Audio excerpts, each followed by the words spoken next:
Ladies and gentlemen, boys and girls, welcome to episode number 87 of the RDO podcast with the boys, Jason and Alex Von Cannell. How are you this morning, Alex? I'm good. You good? I think we should just kick straight off with the big news of the week, which is going to be a week old by the time this drops, but everyone's talking about it, which is the slap that was heard around the world. Will Smith slapping Chris Rock. Everyone's done it to death. We're going to do it to death as well. What are your thoughts, Alex? You tell me your thoughts first, because mine are the controversial ones. Oh, I think mine are pretty controversial as well. Will you start with yours? Okay, so my initial thought when it happened was that it was a staged event. That was my initial thought. Mainly because Will didn't get his ass dragged out, right? And then went on to win an award. So my initial thought was that it was a staged event, but upon reflection and looking back at it, because the big thing for me was that Will was laughing at the joke when it happened, and then obviously when he saw Jada had the shits, went up and did something about it. I have changed my tune a little bit, and I feel like it was a real thing, and I feel like it was because Will Smith has gone from being the man, because Will Smith has been the man for like 20 years, to a cuck. Yep. And I think Will is frustrated at the public loss of his manhood, and he's cucked out, and he's also terrified of his wife, clearly, because he lets her fuck other dudes. Yep. And then one scowl led him to... Yeah, like, you better handle this, Will, yeah, or I'm going to handle the balls of the Mexican gardener later, right in front of you, and I'm going to make you watch. And yeah, I feel like it's a real... I felt like it's a way of Will trying to regain his manhood in front of his peers. And look, let's be honest, they're all actors. They all are fake people, and everything they put on's a facade anyway.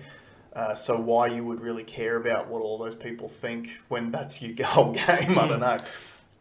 But yeah, I felt like it was a bit of a Will Smith, a bit of ego death, because he's not the guy he used to be. He used to be the it guy of Hollywood, and I feel like he's falling off. He's been cucked out by his wife for years. Everyone knows it now, and it was him trying to reestablish some sort of male dominance, and he handled it very poorly. Okay. Look, everyone's entitled to their own opinion, except that one, it's wrong. So this is the real story. The real story is it was staged. Now, whether it was staged by Oscars or between the two guys themselves, being Chris Rock and Will Smith, not sure, up for debate. How you can tell that it's been staged. Number one, the joke that Chris Rock said sucked. It was not funny. Chris Rock's one of the funniest guys in the world. He could have come up with a better joke than that. Just a point on that too. That joke would have been written for him. Like, they've got writers at these awards shows. So everyone thinks that these awards presenters get up, like with Amy Schumer and stuff presenting. They don't write all their own material. They've got a team of writers that write this stuff for them. And you're right, it was a shit joke. Okay, so bad joke. Yeah. Okay, below his standard. Number two, the positioning of him having Will had perfect access to it because it was in the front row. So that would make me believe that they were positioned. He was in the right place to perform this action. Yeah, but... Well, let me do the full thing first. Otherwise, it's just going to ruin the flow. Okay. When he makes the call and he walks up, Chris Rock leans forward and kind of smiles in that Chris Rock way to me, and effectively puts his left cheek in front of Will, open it up to Will's slap. So to me, it was like, okay, they've rehearsed it. It was a real hit, but we know that a slap doesn't necessarily hurt. It's just a shock factor, right? So he actually, if you watch the tape, he goes in, he kind of grits his teeth a bit in advance. So he has that meat around his cheek, and it's facing Will for Will to slap him. When Will turns around and walks away, he's smirking, he's trying to contain he's trying to maintain the illusion that this has happened. He's one of the best actors in the world. So look, that could be, maybe that was done on purpose, but I think he's realised I've just slapped someone on, like, national television. The way that Chris Rock received the slap, to me, is he had this level of confidence that I would not expect someone to have in that forum. So either Chris Rock is the most professional dude in the world, or he kind of had some thoughts brought in. Now, the Oscars is a diminishing product. 100%. Nobody cares about the Oscars. Did you even know it was on? No, I've never watched award shows because I don't need to tune in to watch People award some themselves. sort of industry wank each other off and give each other awards. Yeah, so they would know that Let's do an award show on here. this is... Yeah, we'll both get awards. Yeah. They would know that this moment will break the internet, which it did, got everybody talking about it. Okay, it was one of the most successful marketing plays ever. I've had someone tell me correlation doesn't equal causation, right? Like I said to you just before we walked in here, if you told that to a marketing company, you'd never have to pay a marketing executive ever, because whatever the result of their campaign, the result of that campaign, well, correlation doesn't equal causation. Yeah. In this case, it absolutely did. It got every eye on the internet looking at a diminishing product. That's why, vis-a-vis, concordedly, it was a staged event. Okay, so let's now analyze this. The points that I agree with you on, because like I said, my initial thought was it was staged, and the reasons why my initial thoughts was that it was staged was because it is such an out there act, and these awards shows have been doing this shit for years. Like everyone remembers, like the Britney Spears Madonna kissing incident, and there's always something that they're trying to get controversy because that's their whole business. Their whole business is centered around eyes on and some sort of drama, which is going to bring eyes to the product. So, well, my initial thought was staged because of that. To some of your points, though, that you made, I think you can easily poke a hole through. So, for example, the Will Smith being situated in the right spot. Well, he was up for Best Actor, and he was one of the biggest stars in Hollywood. You're normally putting those people in the front row. Anyone who's been to a comedy show knows if you sit up the front, you're probably a good chance of getting ripped on. So whether it was... Yep, no, I agree with that. Yeah. Yep. I feel like with saying that no one could expect Chris to handle it as well as he did, the dude's professional. He's been on stage for 30, 40 years now, or probably 35 years, and I'm sure he's dealt with many things before. A lot of comedians have been attacked before. Yeah, by drunks. Yeah, which again is a way of dealing Did Jim with Jeffries things. didn't he punch, didn't they get in a full-blown dust-up once? That's what I was expecting. I was expecting either an overreaction. Now, I admit, he is a professional, yes. But at the Oscars? Yeah, by but the thing Will is... Smith? But you've also Big got to... Willie? Yeah, but you got to think about Wiki too, Wild Wild West? Yeah, exactly. He's the man, and Chris Rock's not. So you got to think about what people's normal go-to is when it comes to fight or flight. Has Chris Rock ever been in an action movie where he's been the macho man? Never, because that's not him, and no one would ever believe that. He was in one of the Lethal Weapon movies. Was he? Yeah, he was remember he was trying to date Briggs's daughter? He was going to marry Briggs's daughter? I don't remember. And he was being really nice to Briggs. Right. Because he was a detective, a high-ranking detective. Okay, so he was in an action movie, but playing a cuck. Is what you're saying? No, he was playing a nice guy. He was a nice guy. But that's the thing. So I feel like if you look at someone like Chris Rock, his natural fight or flight response, hey, it's not fight, and it's never going to be fight, and it's not going to be fight against someone like Will Smith, who is Then it should be flight. Physically bigger than him. Well, he also can't just leave the show. Sure he can. He just got slapped in public. And that was the other thing that I forgot to mention. The fact that Will Smith after it was A, got to stay. Yeah. B, got the award. And C, was partying and singing to the cameras like a man that showed no remorse for the things that he did. But I think that is more symptomatic of their elite bubble that they live in. Number one, this is one of my biggest things that came out of this. The number one thing that came out of this for me is no one has the right to assault anyone who's just doing their job. I don't care if it's the worst joke you've ever heard, no one's allowed to get up and hit a performer. I disagree, but anyway, Karen. What, you disagree? Talk shit, get hit. We need more of it. No, that's different though. I'm saying if someone's doing their job, a comedian's job is to make fun. Yeah, right? okay. And that everyone knows who Chris Rock is. It's not ambiguous. He's not an actor who tried to try out a couple of comedy bits while he was up there, right? So everyone knew what to expect when Chris is up there. No one has the right to assault someone just for doing their job, right? So that's number one. Number two, if I was Chris Rock and Will Smith did that to me, it would have been very, very different. It wouldn't have been though, because you got to put yourself in Chris Rock's shoes. Yeah. You're not going toe to toe with Will Smith. If it was me, not Chris Rock.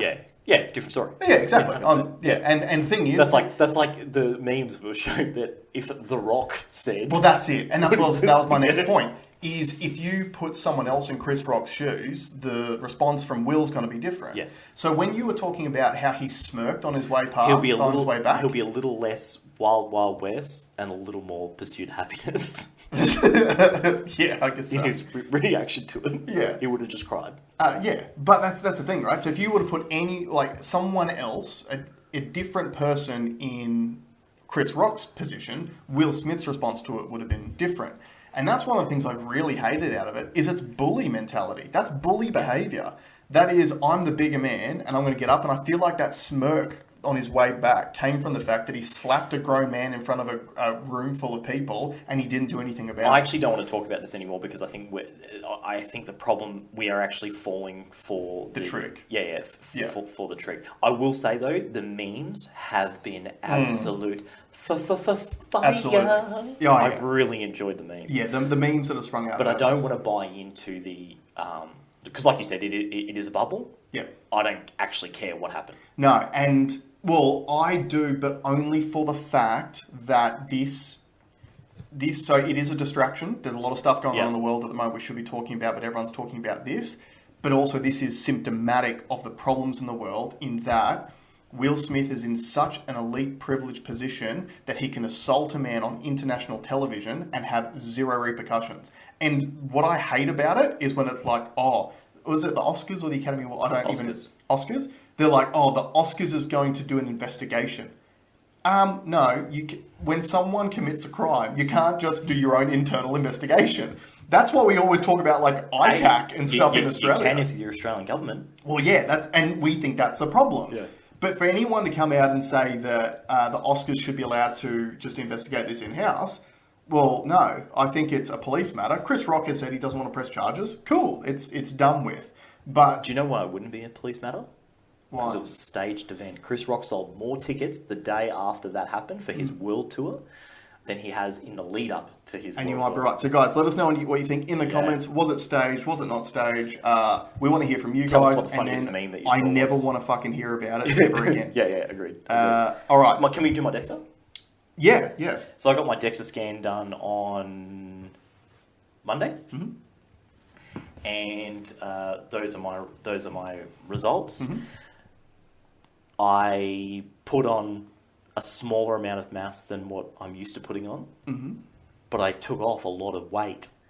So my body fat percentage is now, what was it before? 27. 27.8 or something. Yeah, I think like it's that? on there. I think the comparative is on there. It might be the next page. And now I'm 25 point something. Let's have a look here. Total body fat percentage. So you were 27.3 in November, and now you're 25.4. So that's fantastic. 25.4. So that's definitely moving in the right direction. I had a very nice compliment given to me by a friend yesterday that said, since I've started my own business, I'm looking younger than when I was working full time, which I like. I'm feeling fit. Do you want to tell the punters why, like one of the reasons why you look younger that you just admitted to me earlier before we started the pod? What was that? Don't act like you've forgotten about it. I have forgotten. Alex's missus has been pulling the grey hairs out of his head. Oh, yeah. So Tasha Tasha spent like 20 minutes with tweezers pulling my grey hairs out, so that could be it. No, but also, one of the things that did come out of that DEXA scan that was not good was my bone mineral density, which I've had a problem with, went down again. Yeah. But I think I've identified it. I was speaking to you during the week, and this is going to be hilarious. Keep an eye on this, because I have been supplementing. Look, maybe I need to do some more shock sports, like playing squash or something where I'm putting more load on the bones. But I also, when I started doing this because I wanted to reduce the weight, I got rid of Milo and biscuits. So I've just reintroduced Milo and rice milk because I don't have normal milk. My stomach just groaned. It literally just did. You might have picked that up on Because of you mentioning normal milk, or because no, it wants a I Milo? do not. I hate normal milk. But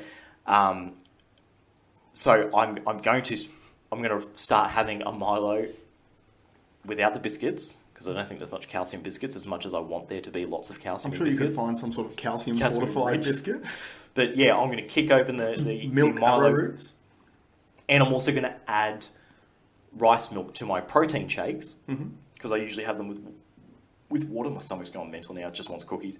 So let's see if that moves the needle because that is something I stopped, and then maybe I was using more calcium than what I was giving myself. Are you still going to go and get like blood tests and stuff? Yeah, I'll do sweet. that. I'll do that. But It's funny, right? I had an experience this week which is along a similar vein, but it's one of the reasons why blokes avoid going to the doctors. So, very long story short, a few months ago, I can't remember what I was doing, but I felt like a big crack in the side of my foot. So if you imagine, say this is my foot and that's my pinky toe on my right foot, at the base of the toe where the toe connects, just underneath where the foot pad is, I felt like a crack in there and didn't think anything of it at the time. It didn't swell up or anything. And I didn't really have much like ongoing pain or anything like just that. in certain positions. Yeah, so I just thought all my joints and stuff crack all the time anyway because I played sports my whole life and didn't think anything of it. Anyway, over the months since then, I've started to develop some numbness in that pinky toe. And in certain positions, like if I step on an uneven surface and the outside of my foot lifts up where that toe is, I get like sharp pain. So there's definitely something off that's in there. So anyway, I went on, funnily enough, on Monday as well, and went and got an x-ray done. And I only got the results today. And I was going through the results over the phone with the doctor, and she goes, yeah, so done the x-ray, look, there's nothing there as far as bone damage goes. Yeah. So the next thing is to go and get an ultrasound done on the foot to see like soft... If it's pregnant. Yeah, soft tissue stuff. And she goes, yeah, but so there's no issues where you're complaining. What we did notice, though, is some degeneration of your ankle joint. Oh. And I was like, oh, okay. And she goes, so do you have, like, a physical job or, you know, do you, like, play sports or anything? And I was like, well, I'm a landscaper. I've always played sports and I plan on getting back into it, but I've just really gotten back into running lately. And she's like, yeah, so, like, look, it's up to you, but you could either stop those things. Shit. Or it's just going to progressively get worse. And I said, how bad is it? And she goes, it's just you've got more degeneration in that joint that you would expect from someone your age. And all it is from a history of playing too much sports. And it's literally just a case of the bones have been rubbing on each other too much. So anyway, it's funny because... So I asked her, I was like, what can I do? Glucosamine and fish oil are the things to help not fix it, but maintain what I've got as well as I possibly can. I'm actually already on both those anyway because of my knee. And I was like, oh, so can I do some like muscle strengthening stuff around it, try to support the joint more? And she goes, yeah, look, the next step would be do an ultrasound to sort out anything else that's in your foot. And obviously we'll check the ankle on the ultrasound as well. And then maybe look at going to physio after that to get some specific exercises for it. And I was just laughing afterwards, just thinking, this is why blokes don't go to the doctors. Because I went to diagnose a problem that I thought I could get a solution for, and then they found a different problem, and they're like, yeah, there's nothing you can do about it. Who does the comedy bit, and he's like, oh, so I go to the doctor and I've got this problem. And they're like, yeah, you just do that now. Oh, it's Louis C.K. Yeah, that's right. Your body just does that now. That's old age. Yeah. How long? Oh, no, that was Jim Jeffries, wasn't it? The stretches that he needs to do. It's like, okay, so how long do I need to do these for? And he goes, no, you just do those now. But, no, that's interesting. And something that was in my DEXA that was weird, which may or may not be the same, similar, or different. My left leg, remember when I hurt my back, my left leg lost 400 grams of mass? Well, my right leg put another 400 on, and my left leg did nothing. Yeah, well, that doesn't surprise me at all, because that same thing happened to my legs when I first did my ACL, because you were favouring the other side. So if you hurt your back, did you have like sciatica pain going down one side? Dude, I couldn't put my pants on. Right. So you favoured your other leg, which means your other leg's done all the work. So it's put mass on, and this one's done no work, which is why it's dropped mass. That's pretty standard. I'm smashing my legs now.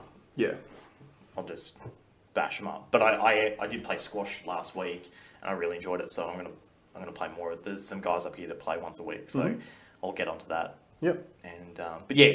Go get your tests, because sometimes you don't know. No, don't get tested, because you'll find stuff that you didn't know about. And like, it's funny too, because now I'm like, oh, you know what? My ankle is a bit sore. Like something I'd never thought about before. I'm like, yeah, actually, there's some pain there that I didn't think about.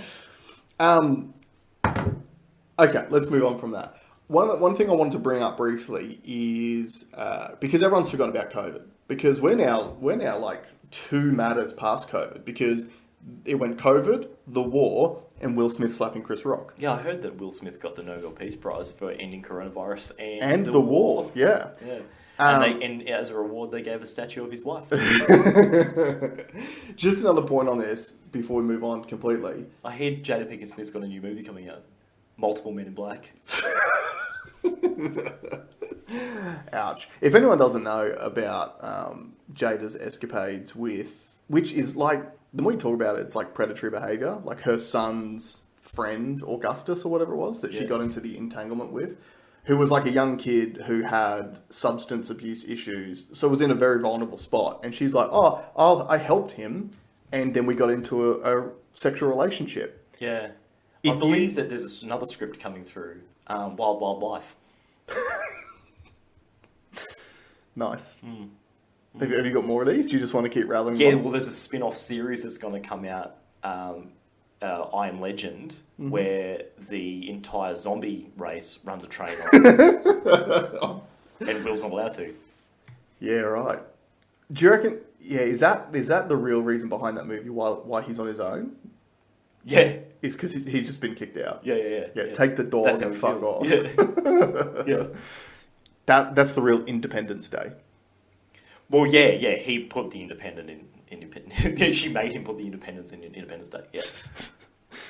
Anyone who wants to have a laugh about that situation, go on Andrew Schultz's Instagram page. Listen to the start. That's like the first 3 minutes of this week's Flagrant 2. He just came out firing. So, and like I was saying, if Will was worried about being ripped on before, well, mate, you just opened up Pandora's box, son. Strap in. Something else that you've just reminded me of, because I've actually stopped listening to some of the more heavy stuff because I've wanted to put myself in a good mind frame. Headspace, yeah. I've been listening to the podcast. A bald headspace? Smartless. Right. Smartless is a podcast with 3 friends, them being... hold on, I always forget one of their names. Always. It is... Jason Bateman from Ozark. Yeah. Will Arnett. Yeah. Right from... these are guys who are all from Arrested Development. And Sean Hayes, which was the gay guy from Will and Grace. Oh, yeah. Right?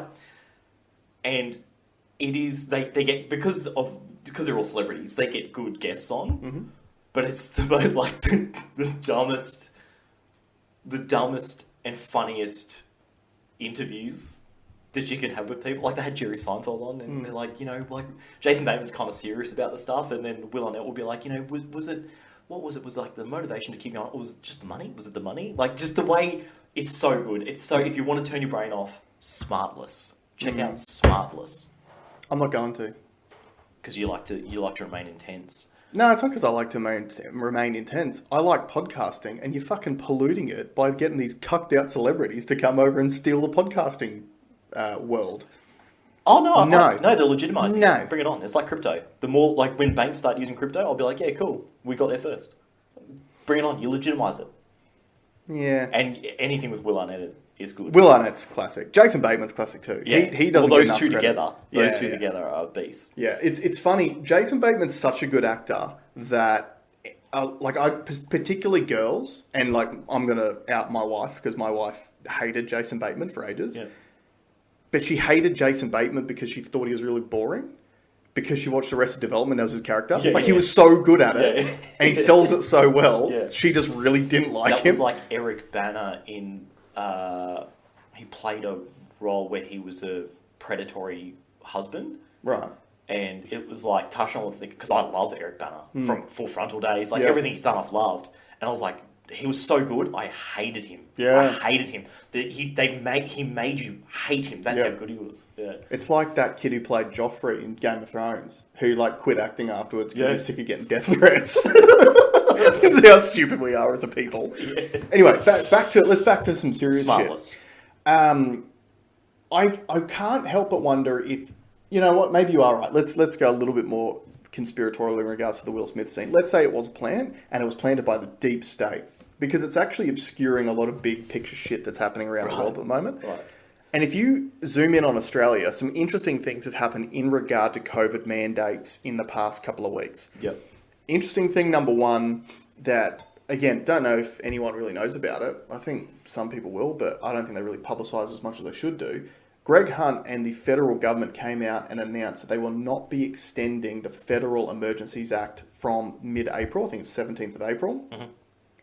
In essence, saying there's no emergency anymore. We've done what we said we were going to do, and there's no more emergency. Yep. Now, that's not going to necessarily affect anything that happens around the rest of the country, because the states have the power to put in their own mandates. But there's a few other things that are happening in the meantime. Number two was, so we spoke about South Australia just changed governments, which again didn't get a whole lot of fanfare up in Queensland. And the new government has just announced that they are removing vaccine mandates for education and some other sectors. It was well. like transport. Transport, yeah. And there was something else. That they really struggled to get. Now, South Australia is an interesting case too, and the reason why I bring this up is because it was relevant last year. South Australia was the only state in Australia that would allow pregnant women to get an exemption from getting the jab. Interesting. So I don't know if their health advice is different to everyone else's, but just an interesting point of nuances difference. between states, yeah. But yeah, so new governments come in and said that they're going to be removing those mandates. Victoria's, their independent, whatever the name of the committee is, but the independent COVID committee, which the MP, so David Limbrick put in that motion to actually have the mandates looked at by the independent committee. I read the committee's, that press release they put out. I've never ever read more nothingness. It was like, when they tell you to write, you have to write 1,000 words. It said nothing. It was an A4 page of nothing. It was a time buyer, I believe. Yeah. So what the guts of the nothing press release was that they've received the motion from Parliament. They have met to discuss, potentially discussing that motion last week. Last week was like the first chance they've had to do that, and they'll be examining it further. What this, in my mind, lines up with is the federal government's dropping of the emergency in mid-April, because this committee buys them a few more weeks, right? And also, look, it maybe buys them a few more weeks for them to try to find a new strain, which, funnily enough, if you are paying attention to politics at all, particularly Victoria, every major party leader, so Dan Andrews, Samantha Ratnam from the Greens, and Matthew Guy from Liberals, they're all in quarantine with COVID at the moment. They're all triple vaxxed. And also, one of them was kicking off because she's not allowed to participate in... Yeah, that was Samantha Ratnam. So Samantha Ratnam was kicking off because they won't allow them to participate electronically, which she was quite happy for them not to do last year, when Limbrick and all the other people who didn't want to put their papers in were being forced out. So, anyway, we all know they're all hypocrites. But what are we saying? We said months ago that we thought this would all be over by end of March. It's sort of lining up with that prediction. And we've only got today. Well, yeah, today's the 31st of March. But obviously, end of March, it can spill over to mid-April. We're close, I guess. But in other words, anyone out there who's still holding the line, have some faith. I think this will be over. Close. Yeah, it'll be over sooner rather than later. I think one of the keys is the media is focusing on shit like Will Smith slapping Chris Rock. It's all that's been on plate, all that everyone's talking about, because they are just trying to get COVID out of the news space and rewire people's brains to not even think about it anymore. I must admit, on the way up to Brisbane this morning, which is Cucktown, it's Will Smith Village up here in Brisbane, I saw far less masks than I have done in recent weeks on the people walking on the streets on their own. Yeah, that's true. Like, I've seen a lot of the single drivers put the mask over their chin and not their face. oh, it's an improvement. Yeah. But I sent a picture to the group chat. I was in the line at Aldi during the week, and the only person wearing the mask inside was this young girl, and her shop was boxes and boxes and boxes of mac and cheese and a massive box of 2-minute noodles. Yeah. Because health. That's why. Yeah. Well, then there's the economy too. Well, But no, that's what Tasha said too. She was wearing Doc Martens that are like $200. oh yeah. You still have to be hip. You have to be able to signal how hip and virtuous you are. But Health is wealth. it is 100%, and that's something that And that's why I get a DEXA scan. yeah, that's something we've really focused on. And I supplement with Milo. Milo is going to be my saviour. And- Looking for sponsorships from Nestle. Yeah, hit us up. Milo, I've got a race car out here. I'll wrap it in Milo green, put Milo badging all over it. Nice. We can change some of this up. Yeah. Yep. Yep. Get onto it.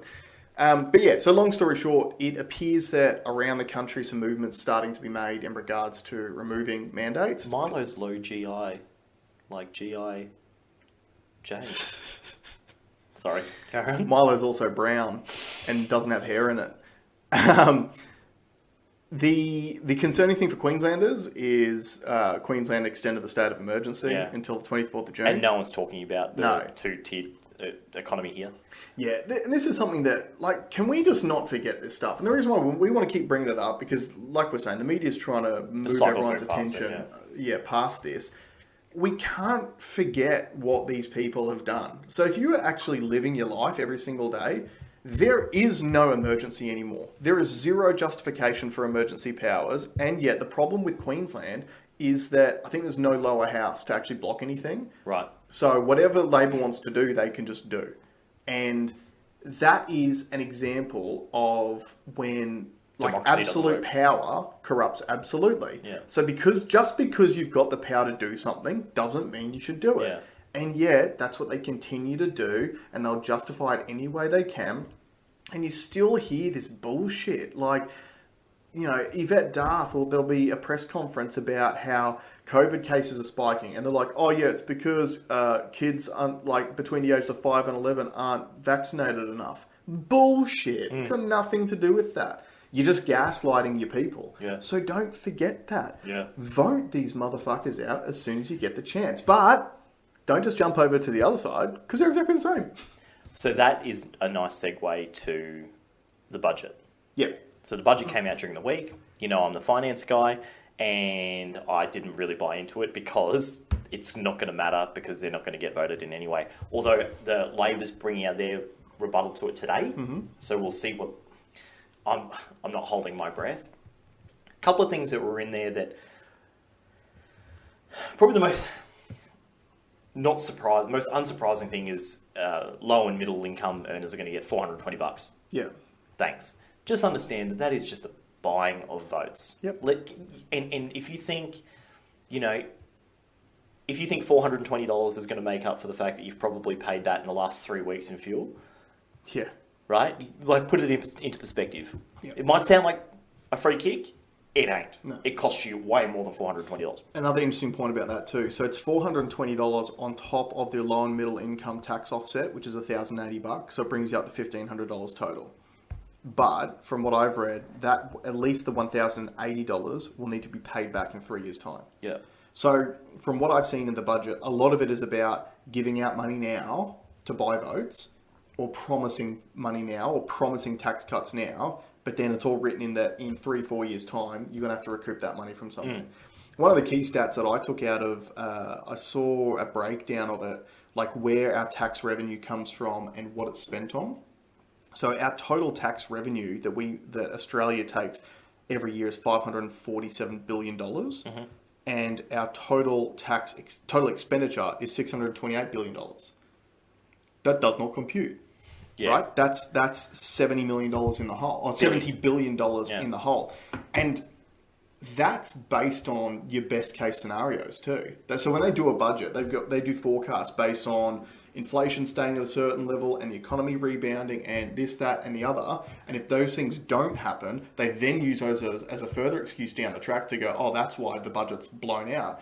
But the raw numbers say we're 70 billion behind year in, year out already. So clearly something kicking a can down the road. Drastic needs to change. Yeah, so, and some of the things that, and I know Friendly Geordies did a big thing about it, and he's right. When I went into the details of the budget, mining is going to get propped up more than the investment into renewables. Right, now, renewables can be I know we were bagging the fuck out of it before. We were saying we need to focus on generation of energy, not the storage of it. We also, just to clarify, we didn't bag renewables, but you need to move towards renewables in a sensible fashion. The answer to having renewable energy is not to cut the supply of fossil fuel energy right now overnight and make the whole population suffer because they have to pay so much more for everything. Because energy is one of the number one costs in this country. So I've said it before and I'll say it again just to remind you guys. A lot of people think Australia has no manufacturing industry because the cost of wages are too high. It's not wages, it is energy. Wages is a part of it too. It's a part of it, but the number one cost for manufacturing in this country is energy. It's not wages. Yeah, so we're not putting any money into the new renewable energy solutions, and we're propping up mining companies that are for-profit organisations. Yeah. We're propping them up, and that to me makes no sense. Yeah. You don't need to. You know what? I don't like any government spending on. I would rather the government do free rail, free free school, free rail, free healthcare. I'd rather that they do that and then stay out of everything else. Because when they've just gone to show that propping up an industry is just rife for exploitation. Yeah. So let me ask you this, because I agree with you. Because it's something I've been grappling with lately. Is what can you really do to change the future for Australia? Because we said on the podcast last week, we've got so much potential here as a country, and it just appears we're moving in the wrong direction. So what can we actually do to fix it?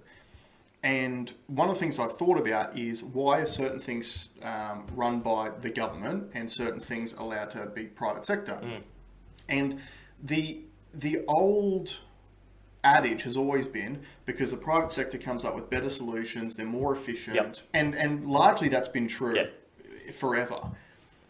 But I just feel like we're at a point now where a lot of that stuff has become exploited. And what you're talking about with government propping up industries, we always talk about in Australia, we've got a free market. It's a free market economy. It's not a free market economy if you're getting taxpayer money to prop up certain industries. Correct. So your sentiment was right, but I would say that the hybrid of the two, a for-profit, government-propped company, they should not exist. Yeah, agreed. Yeah. That's the part. Because if you told the private sector to go and build something, they'll build it. Yeah. If you tell a government to go build something, they'll build it. But if you say, hey, let's get in cahoots and we'll help you by doing this, they go wrong. Yeah, and this is where I go, so we talk about government-run utilities, stuff like, government healthcare. Are you agreed? You think, yep, that's a good thing? It needs to be fixed, but yep. Definitely needs to be fixed. And like I said, one of the things I think that can be fixed out of that is actually having the smarts and the production and the research and development of drugs to be used by the government-run healthcare done by government-funded workers. Yep. So take out the for-profit model and actually do it by the government, because you're going to end up saving money down the track. And you can even then turn that into an export that you sell to other countries as well to actually recoup some of those costs. One of the things that I've been thinking about is the production of energy. Do you think that energy production should stay in the hands of privatised companies instead of run by the government? I actually think it should be decentralised. Okay. I think the market in some ways has failed the energy is going to be the most important commodity in the future. Agreed. Okay, all right, so we all know that. Yep. So if that's the case, you should be able to generate it yourself, as opposed to relying on a market to supply it to you. And I think that's something that we as a people need to take ownership of ourselves. Yeah. because our system does not allow our short political term system, the markets that are attached to it. Maybe if there's a decentralized system, a decentralized market might help it a little bit, but I do genuinely think that we need to take that onus upon ourselves to generate our own. It's a tough thing though, because like, apart from getting solar panels on your roof and maybe buying a generator, what are your other options for generating your own power? Well, but it is a bunch of people getting together and deciding that, whether it be a wind farm or a solar farm or something like that, I think we just need to take the hands out. Like, it's such an important commodity. Like water is the most precious, right? Yeah. And we can harvest it off the roof. And for a very long time, you weren't allowed to here. And now they've realised, that's like not really that smart. So now we'll allow people to keep it and just not drink it. But I think we need to move that adage towards energy as well. And again, why were you not allowed to use that rainwater or harvest that rainwater? Was it because water was a commercial product? Well, they said it's for safety. They said it's for safety reasons. I don't know. I haven't looked into it, what the real story is, but I do think we have to have a more decentralized approach to energy. And look, if your neighbor is producing more than they're using, they should benefit from it, as opposed to the utility company that's going to charge you for it now because the way the transmission works. Yeah. I don't have the answers, but what I think is we need to take more individual responsibility for energy consumption and production than we currently do. Yeah, it's a really tricky thing because at the end of the day, what we're seeing throughout the whole economy at the moment is rising prices in everything. And a lot of that comes because of rising cost of energy. And a lot of people don't remember that fuel is energy. Yeah. Right? So when literally any product that we have in Australia has to be transported to you. So if you increase the cost of the transport, which has already happened, it's going to increase the cost of the item. And we're seeing that every single day. The costs of energy in Australia are too high compared to what they could be, in my opinion. Again, I'm not an expert, but this is just what it looks like to me at face value. Because one of the things that has been a common theme throughout the pandemic, especially when we've spoken about inflation and rising cost of living, is it has not all been about costs. A lot of it has been about profiteering from certain private companies, which have used these restrictions as an excuse to then just generate more profits. But they're actually making more money than they've ever made before. So when you really think about the country, and we've said before, one of the biggest problems I think we've got is it's always short-term thinking, because it's always down to what's going to get me re-elected for the next 3-year cycle. And that's what we've seen from this budget. The budget is all about how am I going to splash cash and how am I going to buy the votes of the disinterested majority. Because that too votes everyone back in. That's the $420 for low and middle income earners. Yeah, exactly right. Because I can tell you right now, there's a lot more low and middle income earners in this country than there are high income earners in this country. Well, the high income earners are going to vote them. They're voting Liberal anyway, because they're getting looked after with programs like JobKeeper, which ended up putting stacks of money in the pockets of billionaires. It's worse than that, man. It's housing prices. They're still propping it up. They were even talking about in the budget to help new home buyers, and this is what makes me cringe every single time. So now you're only going to need a 5% or a 3% backed, and the government's going to pay the LMI. No, the government's going to back the government's guaranteeing, so it's 5% deposit instead of 20%, but the government's going to guarantee the 15%, which means that you're saving on LMI. Now, LMI is a fucking scam anyway. Just get rid of LMI. Erase it. Like that product shouldn't be allowed to exist. Correct. But the government going, we're going to help first. I wonder how much LMI has been paid out. It'd be fascinating to find out that number. Because when think about the last 10 years after the Banking Royal Commission, stuff like that, one of the biggest things that came out of that was junk insurance sales. Surely LMI's got to be one of the biggest junk insurance products on the fucking planet. Morris Blackburn or one of you guys, pick that up. Run with it. The thing that most people... I've paid LMI. I want it back. I haven't. I refuse to. But the thing that most people don't understand about LMI is lender's mortgage insurance. lender's mortgage insurance. So you are paying to protect the lender if you go tits up. But guess what? You're still liable for that money. You got to pay that back. The insurance company comes in and pays the bank. So they're all sweet and they move on with their lives. And you're still saddled with that debt that you have to pay back, and you don't have an asset. And if you've gone tits up, the bank's probably sold your house in a fire sale to try to recoup their costs anyway. Further to your how do you fix the country, one of the big things, and that I am adamant that I will help, like I'll play a part in this, is I want Australia to be an innovator of the digital space. Web3, I've been going balls deep into Web3. Yep. There's so much opportunity, and if you can create, there's businesses that haven't been thought up yet that could be on Web3.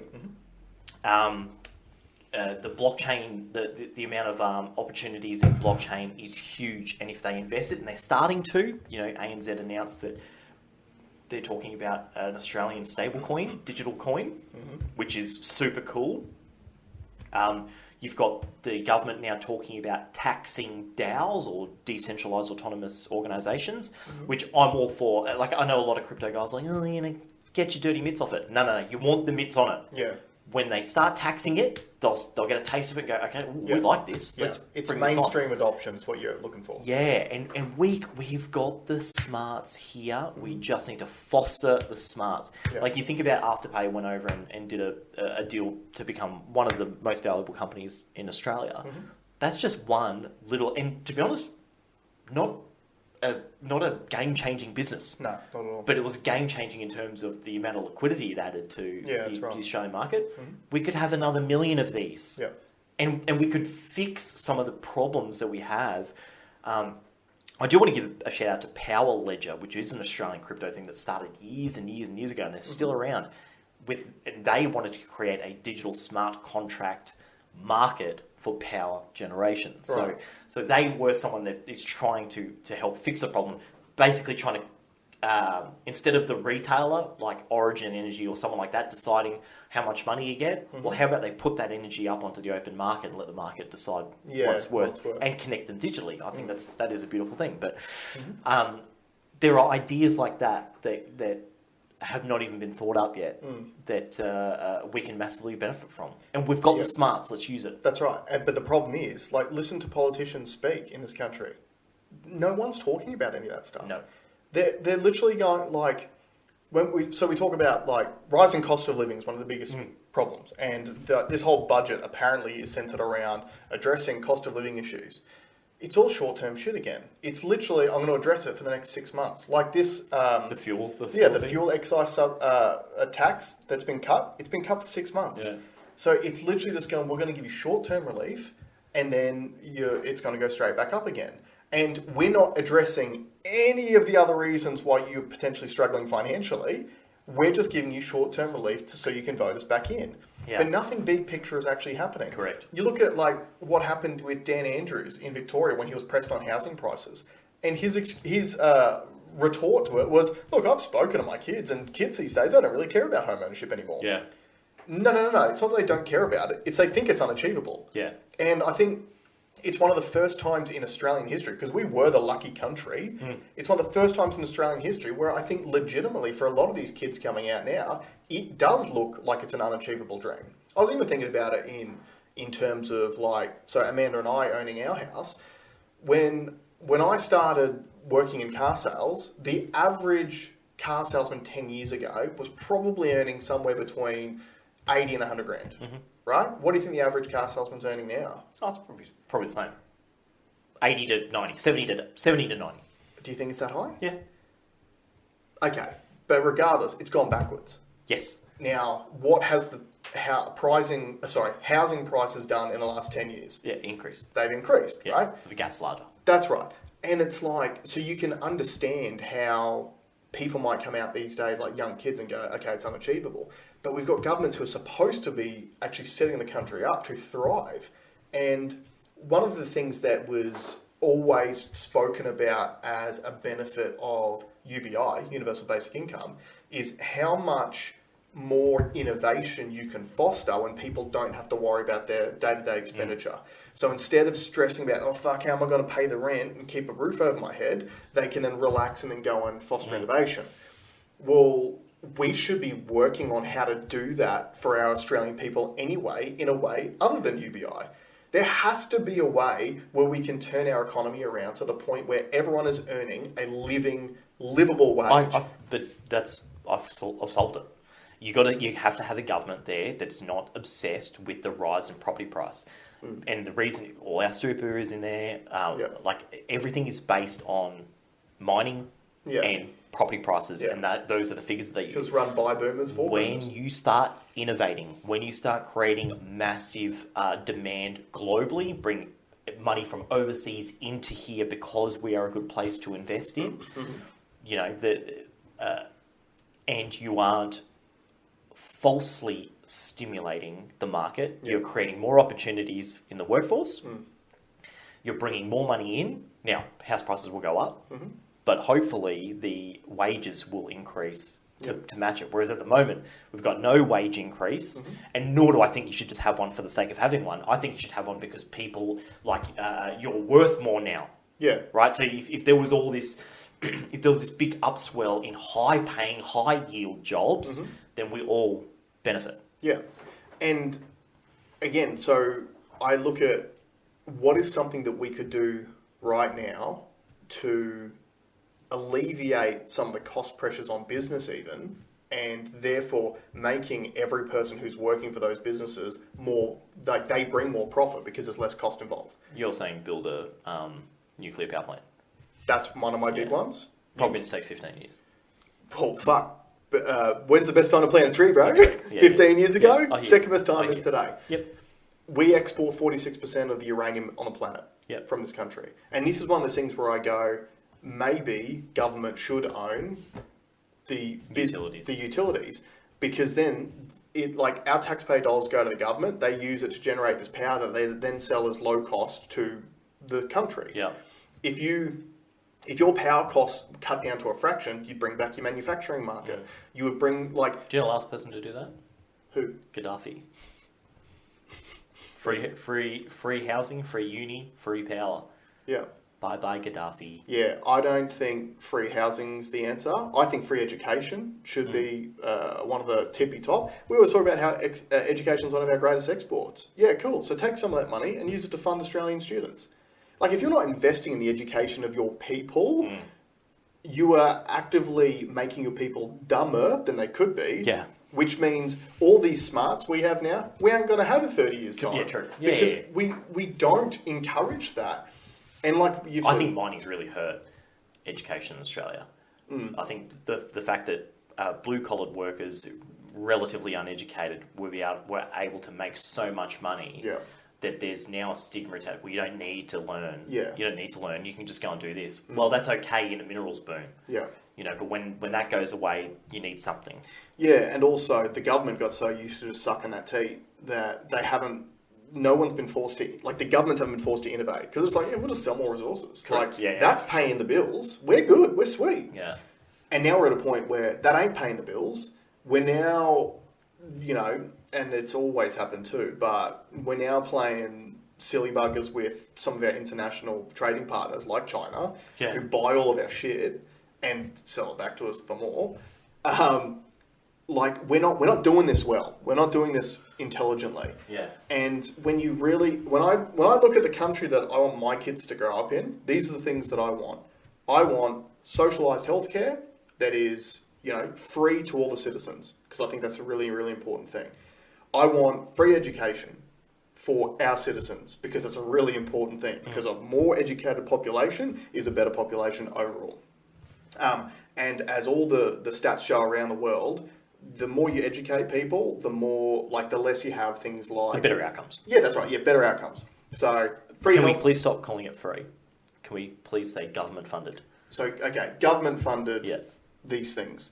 I want nuclear power because at this point, we are in a transition phase where we're trying to transition to renewables, but we don't have them yet. And I don't think that, especially in Australia, one of the things that Malcolm Roberts talks about a lot when it comes to renewables is renewables are propped up by billions of dollars worth of government subsidies every single year.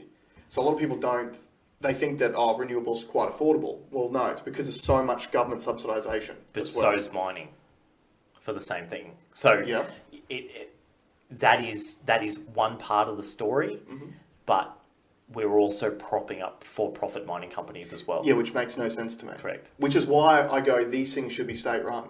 Because if you're spending government money anyway, why isn't the government and the taxpayer reaping all the benefits of it? Yeah. Like, that was my biggest problem with JobKeeper. All JobKeeper did was pay massive companies that didn't need it money that they never had to pay back. Yeah. And that's where, if you think about GFC times, that's where K-Rudd was right. Yeah. He gave the money directly to the people to stimulate the economy. It did work. Yep. If you look back on it, it did work. Yep. That was the right way to do it. Because with Harvey Norman got how much money? I haven't seen them open up a new... No, so I know they paid back a certain amount of it, but not the full amount. But it was the...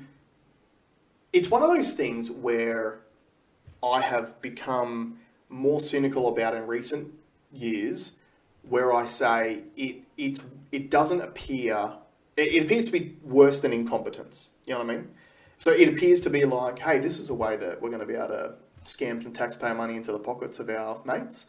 Let's do it this way. We'll sell it this way, but we'll make sure there's no provisions, or they have to pay it back. Happy days. Like, I feel like, because the excuse at the time was they needed to do something and they need to do something quickly, and they solved it well. And even in my head, I go, oh, this makes sense. What they're trying to do is they're trying to make it so people are still attached to businesses and their jobs. So therefore, when things rebound, everyone's still attached and can go on as normal. Obviously, that's not the way it's happened, because for the majority of people who were receiving that JobKeeper income, they just got fired as soon as that income disappeared. Yeah. And we've also heard plenty of the other stories about businesses who've then capitalised on it by forcing people to go on holidays and using JobKeeper money to pay down their entitlements and all that sort of stuff as well. So it's one of those things that you could easily go, okay, maybe they had good intentions, but the execution was incorrect. Yeah. But then the more I see about, like, it seems to be case after case after case after case of good intentions, but bad. It's a cabal. Yeah, that's what it looks like. So we need real change. And there is an election coming up, and we'll be speaking more and more about the election as we head further towards it. But you need to, do you want more of the same? Because that's all you're going to get. If you vote in the major parties, Liberal or Labor, we're just going to get more of the same. And like you said too, Kevin Rudd, I've got to give him more credit, because I believe the sales pitch that Labor's economic management wasn't as strong as Liberals. I definitely believe that, because the Murdoch press has shoved it down my throat for 20 years.